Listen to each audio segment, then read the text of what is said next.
Salam olahraga, mitra sepak bola dimanapun berada. Seperti biasa, bareng gua Iid Muhyi. Dan ada berita yang datang dari timur Indonesia, dari Persipura Jayapura, yang kemungkinan akan bermain di Pulau Jawa untuk pertandingan kandangnya, atau akan menggunakan salah satu stadion di Pulau Jawa sebagai home base-nya. Karena kan Persipura Jayapura di musim depan, di musim 2026-2027 itu mendapatkan larangan adanya penonton di laga kandang selama satu musim penuh. Jadi sebagai pertimbangan untuk meminimalisir pengeluaran dana, untuk menekan budget agar tidak terlalu besar pengeluarannya, maka manajemen Persipura mempertimbangkan untuk memakai salah satu stadion di Pulau Jawa sebagai home base-nya. Tapi perlu diingat teman-teman ya, ini beritanya belum fix, beritanya belum pasti karena masih ada perbincangan di manajemen dari Persipura Jayapura itu sendiri. Biar lebih enjoy, lebih relax, jangan lupa untuk ngopi teman-teman ya. Nah, kalau udah ngopi kan press lagi gitu. Jadi ini salah satu alasan ya kenapa Persipura Jayapura mempertimbangkan untuk memakai salah satu stadion di Pulau Jawa, yaitu karena tentunya di Jayapura sendiri pasti tidak akan ada pemasukan karena tidak akan ada penonton yang datang. Jadi untuk menekan budget ya mau tidak mau harus bermain di lokasi yang strategis, di tempat di mana tim-tim itu berdekatan. Nah, kita berbicara musim lalu nih. Di musim lalu di wilayah timur itu kan Persipura Jayapura satu grup dengan beberapa tim Jawa Tengah, Jawa Timur. Di Jawa Tengah itu ada kemarin Persiku Kudus, PSIS Semarang, kemudian Kendal Tornado. Ada satu tim dari Yogyakarta, PSS Sleman, dan dua tim dari Jawa Timur, ada Persela Lamongan dan juga Deltras FC Sidoarjo. Jadi kan itu secara lokasi, kalau memilih stadion yang strategis, ya berarti di Provinsi Jawa Tengah, Provinsi Jawa Timur itu sangat bagus. Nah musim ini juga tidak akan jauh-jauh lah dari tim-tim yang kemarin gitu ya. Jadi kalau dibagi lagi per wilayah, dibagi lagi dalam dua grup, Persipura masuk grup timur, ya kemungkinan beberapa tim atau bahkan kebanyakan tim yang masih sama dengan yang kemarin. Paling jauh mungkin nanti away-nya itu ke Balikpapan menghadapi Persiba dan ke Banjarmasin menghadapi Barito Putra. Karena kan Persipal Palunya terdegradasi jadi sudah tidak akan away ke kota Palu lagi. Kemudian belum tahu nih Rans Nusantara itu akan bermain di mana. Jadi mungkin ini Rans yang masih jadi pertanyaan. Kalau misalkan kita ambil lah dengan beberapa tim yang kemarin satu grup, Deltras FC Sidoarjo, Persela Lamongan, kemudian Jawa Tengah tersisa Jawa Tengah ada tiga, ada Persiku, ada PSIS Semarang, dan juga Kendal Tornado. Itu kalau menurut saya lokasi yang paling strategis yaitu Kabupaten Tuban, berarti kan dekat dengan Lamongan, dekat dengan Sidoarjo, itu masih satu provinsi di Jawa Timur. Tapi Tuban juga itu kan dekat dengan Kabupaten Kudus, dekat dengan kota Semarang, dekat dengan Kendal. Tapi nggak tahu Kendal Tornado akan memakai stadion mana. Apakah Kendal Tornado akan memakai stadion Sriwedari di kota Solo seperti di beberapa pertandingan terakhir kemarin? Ini belum tahu juga. Tapi kalau pengen strategis ya itu Kabupaten Tuban kalau menurut saya. Tapi entah stadionnya sudah kembali pulih setelah adanya insiden di satu musim yang lalu. Tapi kayaknya sih setelah satu tahun ini pasti stadionnya sudah kembali normal ya, jadi bisa untuk digunakan kembali. Nah, kemudian kalau opsi lainnya selain Tuban, kalau kita masih di Jawa Timur, itu ada Stadion Gelora Supriyadi yang ada di Kota Blitar. Ini sempat juga dipakai oleh Arema waktu itu. Kalau tidak salah musim lalu, Arema sempat bermain di Gelora Supriyadi. Berarti ini stadion yang memenuhi regulasi. Di kasta tertinggi saja lolos verifikasi kan, berarti ini stadion yang bisa digunakan di liga profesional. Bisa tuh, dan juga tidak terlalu jauh jaraknya dari Blitar ke Sidoarjo, ke Lamongan, kemudian jika Kendalnya di Sriwedari tidak jauh juga ke Solo. Kemudian ya ke Semarang, ke Kendal masih cukup dekat lah, bisa dengan transportasi darat beberapa jam gitu. Jadi ini bisa sangat menghemat biaya bagi Persipura Jayapura jika keputusan finalnya nanti akan memakai kandangnya itu di Pulau Jawa. Tapi kalau di Jawa Barat sih ini saya rasa agak kurang meyakinkan karena beberapa tim yang menghuni grup timur kemarin kan tidak ada dari Jawa Barat. Jadi ya kemungkinan besarnya antara Jawa Tengah dan Jawa Timur. Meskipun di Jawa Barat memang beberapa stadion bisa dipilih. Ada Sijalak Harupat di Kabupaten Bandung, kemudian ada Patriot Candrabaga di Kota Bekasi, ada Wibawa Mukti di Kabupaten Bekasi. Jadi banyak sekali pilihannya. Tapi karena memilih tempat strategis yang lebih dekat dengan laga-laga away nanti untuk meminimalisir pengeluaran, terlebih saat ini adanya kondisi keuangan yang mungkin dalam tanda kutip ini sedang ada dalam masalah karena tidak mendapatkan tiket dari penonton yang loyal. Jadi mau tidak mau Persipura Jayapura harus berhemat. Nah, lokasi-lokasi yang strategis itu yang tadi gua sebutkan ya. Tuban bisa masuk, kemudian Blitar bisa masuk. Kalau di Jawa Tengah, jika Sediwedarinya dipakai oleh Kendal Tornado, bisa juga mungkin di Magelang. Di Magelang juga ada stadion yang bisa dipakai di liga profesional. Kalau tidak salah namanya Stadion Muhammad Subroto gitu. Coba kalau salah tolong dikoreksi. Apalagi kalau misalkan nanti Stadion Mandala Krida Yogyakarta itu bisa dipakai oleh PSIM, maka Stadion Sultan Agung Bantul bisa jadi solusi. Tapi kita tidak tahu nih, apakah musim depan PSIM Jogjanya akan tetap menggunakan Stadion Sultan Agung ataukah Mandala Kridanya itu akan direnovasi dan selesai di musim depan. Kita nggak tahu nih. Nah, kemudian PR-nya adalah ini PSBS Biak, berarti kan PSBS Biak kemarin terdegradasi ke Liga 2. Nih PSBS Biak belum tahu akan memakai stadion mana, apakah akan tetap seperti 2 musim sebelumnya atau musim sebelumnya di Jawa, dan apakah ada kemungkinan PSBS Biaknya pulang ke Papua untuk memakai Stadion Cendrawasih atau mungkin Lukas NMB, ini belum tahu. Tapi saya rasa sih PSBS Biaknya juga tetap akan bermain di Jawa nih, mengingat mungkin pengeluarannya sangat besar kalau bermain memaksakan di Pulau Papua. Apalagi kalau Persipuranya di Jawa, ya ini lebih enak lagi kalau PSBS Biaknya bermain di Jawa agar bisa menekan pengeluaran yang besar gitu, karena satu kali away itu memakan biaya ratusan juta ya untuk tim yang ada di Papua itu. Penerbangan dari Papua itu kan sangat jauh ke Jawa, belum lagi kan harus transit ke Makassar gitu. Jadi tidak ada penerbangan yang langsung atau jarang lah. Apalagi yang ada di Biak misalkan, ini harus mungkin dari Biak ke Jayapura dulu, kemudian dari Jayapura ke Makassar, kemudian ke Jawa, itu kan selain dari pengeluaran, ini pasti melelahkan gitu. Jadi bukan hanya keuangan saja yang yang diperhatikan gitu. Juga mungkin dengan melihat sekarang tanpa adanya penonton di Papua, pemasukan tidak ada dari tiketing, tidak ada penonton, kemudian untuk menghemat biaya bisa di Pulau Jawa, plus ada nilai positifnya, yaitu pemain tidak akan terlalu lelah ketika menjalani laga away, karena ya jaraknya berdekatan dengan transportasi darat yang mungkin paling jauh sekitar 5 atau 6 jam itu bisa ditempuh ya. Ya mungkin kalau di Blitar menuju ke Semarang bahkan 3 atau 4 jam sepertinya sudah sampai, karena kan ada Trans Jawa, ada jalan tol, itu yang membuat nilai plusnya gitu. Jadi tidak akan terlalu lelah lah para pemain ketika menjalani laga away. Dan ini tentunya akan membuat skuad dari Mutiara Hitam itu bugar. Jadi tingkat kebugarannya akan bertambah jika tidak terlalu lelah. Karena tentu saja perjalanan away yang jauh itu pasti sangat melelahkan. Bayangkan seperti musim lalu gitu ya, di pekan terakhir ya, pekan 26 dan pekan 27 itu kan dari Jayapura terbang ke Solo, ke Sriwedari untuk bermain menghadapi Persipal Palu. Pekan ke-27-nya balik lagi ke Papua untuk menghadapi Persiku Kudus. Ini kan tektokan dengan jarak lebih dari 4.500 km, itu kan bukan sebuah perjalanan yang mudah.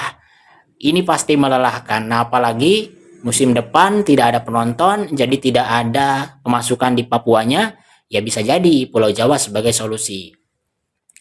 Kemudian berikutnya, meskipun tanpa ada penonton, saya rasa Persipura Jayapura ini tetap akan memberikan sebuah permainan yang sama dengan musim sebelumnya, yaitu permainan yang menargetkan untuk bisa promosi.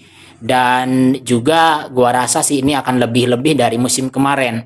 Musim kemarin Persipura sudah tahu nih bagaimana caranya untuk berada di papan atas. Dan musim depan Persipura akan mempertahankan itu. Apalagi kemarin sudah sampai hampir lolos ke Super League, hanya kalah di playoff promosi. Jadi musim depan itu sebagai musim pembuktian bahwa setelah melalui proses yang panjang, Persipura Jayapura bisa untuk naik ke kasta tertinggi. Dan itu juga yang disampaikan oleh manajer Persipura, bahwa mereka akan tetap fight, mereka akan tetap bertarung meskipun dalam tanda kutip sedang dalam masalah, yaitu tidak mendapatkan dukungan langsung. Tidak mendapatkan dukungan langsung ini menjadi sebuah masalah ya teman-teman.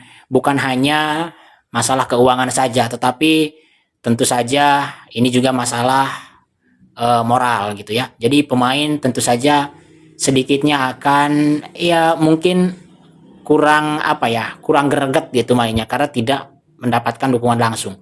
Beda kan vibes-nya, suasananya jika pendukungnya itu puluhan ribu, maka para pemainnya juga akan terbakar semangatnya, fighting spiritnya akan semakin bertambah, dan tentu saja itu yang akan membuat membuat timnya itu semakin solid gitu.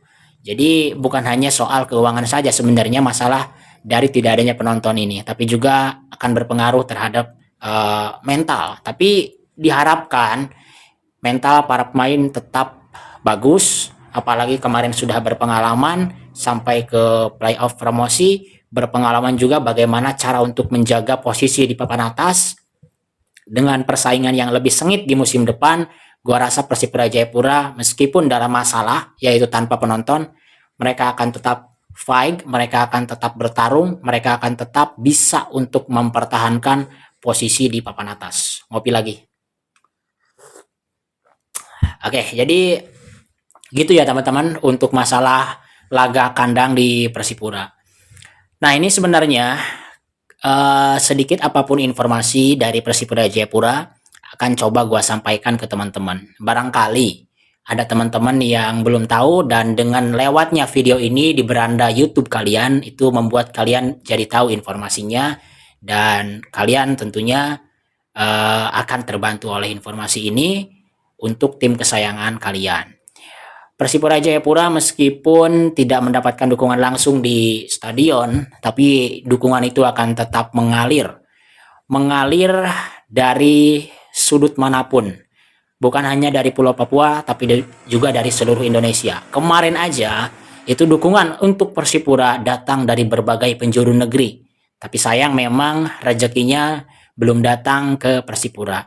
Dan ada satu pelajaran berharga dari musim kemarin, di mana pada akhirnya ketika harapan tidak sesuai dengan keinginan, maka kericuhan bukan sebagai bentuk yang dibenarkan untuk meluapkan kekecewaan. Jadi dari musim kemarin harusnya bisa lebih belajar lagi ke depannya untuk menjadi tim yang terbaik di kasta tertinggi, apalagi nanti. Jadi untuk ke kasta tertinggi itu harus menjadi salah satu tim terbaik, dan tim terbaik itu bukan hanya dari permainan, bukan hanya dari manajemen, tetapi juga dari supporter yang dewasa. Oke lah, kemarin bisa dibilang oknum mungkin ya, karena dari 35.000 penonton yang hadir, ya mungkin hanya beberapa ratus atau mungkin ya kurang dari 5%-nya yang turun ke lapangan. Jadi bisa dibilang itu adalah oknum yang justru tidak cinta dengan Persipura, itu oknum yang ingin merusak Persipura. Karena yang ingin Persipura maju, yang ingin Persipura menjadi yang terbaik, mereka tetap kondusif di tribun, mereka hanya mungkin mengeluarkan air mata sebagai bentuk kekecewaan, dan mereka hanya bisa mendoakan serta mendukung terus Persipura Jayapura untuk bisa fight di musim berikutnya, karena dengan gugurnya Persipura menuju ke kasta tertinggi itu tidak membuat Persipura terdegradasi, tetapi membuat Persipura tentunya lebih kuat untuk bisa bertarung di musim berikutnya. Jadi sayang sekali memang kemarin, tapi itu harus jadi pelajaran yang berharga, harus jadi pelajaran yang tidak boleh terulang lagi. Semoga dengan adanya pelajaran itu di musim-musim berikutnya, khususnya musim depannya lagi ketika sudah ada penonton, itu bisa lebih dewasa lagi, dan ketika ada keputusan yang tidak fair, kericuhan bukan sebagai solusi. Pasti ada jalan untuk menyelesaikan masalah tanpa harus dengan adanya keributan. Jadi kalau kalian cinta dengan Persipura, ya jaga tim itu, jaga tim kesayangan kalian. Apalagi Persipura Jayapura ini bukan sekadar klub sepak bola, tetapi juga sudah sebagai identitas dari tanah Papua. Saya bahkan ini sangat luar biasa ketika Pak Manajer Persipura Jayapura mengatakan bahwa kebanyakan masyarakat Papua itu menganggap bahwa di tanah Papua itu hanya ada dua, satu Tuhan dan dua Persipura. Ini kan seluar biasanya itu Persipura Jayapura bagi masyarakat Papua. Jadi kalian harus jaga. Kemarin kericuhan dari oknum yang semoga bisa diurus oleh pihak berwajib, itu semoga menjadi yang terakhir kali, dan kedepannya berharap tidak terulang kembali. Ketika ada kekecewaan, entah itu dari permainan, entah itu dari keputusan pengadil yang tidak fair, solusinya adalah dengan cara berunding mungkin ya. Kalau misal tidak suka dengan permainan, ada manajemen yang bisa kalian datangi melalui perwakilan. Kemudian ada juga nanti kalau tidak fair dari pengadil, itu urusan tim nanti yang bisa menyurati ke PSSI, ke I-League. Jadi ketika ada kekecewaan, solusinya bukan kericuhan. Justru dengan adanya kericuhan itu yang akan menyebabkan kehancuran teman-teman. Ini ngopi untuk yang ketiga kalinya. Sekaligus sebagai penutup dari video ini. Semoga apa yang gue sampaikan ini menjadi informasi yang bermanfaat untuk kalian. Dan gue lagi-lagi ingin mengucapkan terima kasih kepada penonton setia yang selalu mendengarkan Mitra Sepak Bola. Dan jangan lupa untuk terus ikutin channel ini, terus dukung agar terus berkembang, dan semoga di musim berikutnya ya, musim 2026-2027, gua bisa live reaction dengan visual dan grafik yang lebih baik dari musim sebelumnya. Semoga kedepannya gua ada rezeki untuk memperbaiki ini semua, agar bisa lebih nyaman kalian nontonnya, agar bisa lebih nyaman kalian mendengarkannya, dan kita lebih nyaman untuk berinteraksinya. Jadi doain gue teman-teman, semoga ada rezeki untuk memperbaiki semua fasilitas di studio Mitra Sepak Bola ini. Ini adalah channel yang kecil yang sedang merintis dan sedang melangkah perlahan, dan gue bisa melangkah itu karena dukungan kalian semua. Kemarin selama 1 musim penuh, gue sangat terharu dan benar-benar ingin mengucapkan terima kasih yang sebesar-besarnya. Dukungan kalian membuat gue bisa bertahan. Dari mulai pekan pertama, gue bikin konten di Liga Indonesia, khususnya di Championship, terutama untuk Persipura, sampai pekan terakhir gue tetap bisa memberikan informasi, sajian informasi kepada kalian, dan itu bukan hal yang mudah bagi gue. Terlebih lagi ini channel yang baru merintis sebelumnya, tapi berkat dukungan kalian gue bisa bertahan. Jadi gue lagi-lagi mau mengucapkan terima kasih untuk dukungannya, dan semoga di musim depan bisa lebih baik dan dukungannya bisa lebih banyak. Itu yang gue harapkan. Dan terima kasih untuk yang sudah dukung. Yang belum subscribe, kalian bisa subscribe sekarang. Nah, untuk informasi lainnya dari Persipura soal transfer, soal apapun itu, pasti akan gue sampaikan di channel ini. Jadi stay tune terus. Jangan lupa untuk kalian aktifkan notifikasinya ya, biar kalau gue upload video itu ada notif ke HP kaliannya. Kalian bisa langsung nonton. Oke teman-teman, mungkin itu saja yang bisa gue sampaikan, karena tadi juga sudah 3 kali gue menyeruput kopi, itu artinya sebagai tanda penutup dari video ini. Terima kasih sudah menyaksikan, kita jumpa lagi di video berikutnya. Sehat-sehat untuk kita semua, salam olahraga.